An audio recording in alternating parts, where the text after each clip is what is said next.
मित्रांनो नमस्कार.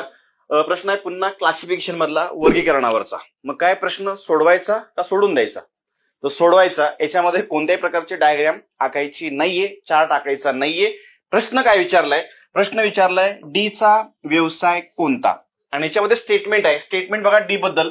D बेंगलोरला practice करतो, परंतु तो डॉक्टर किंवा आर्टिस्ट नाहीये.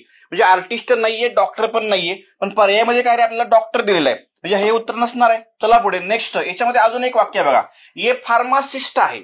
आता हे जर फार्मासिस्ट असेल तर तो त्याचा डीचा व्यवसाय नसणार आहे, म्हणजे फार्मासिस्ट हा पण पर्याय कटला. चला पुढे अजून एक बघायचं सांगितलंय काय रे, ई वकील आहे. आता ई जर वकील असेल तर डीचा तो व्यवसाय नसेल, 100% वकील पण कटला.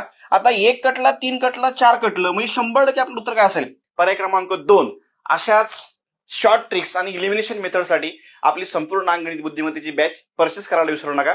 धन्यवाद.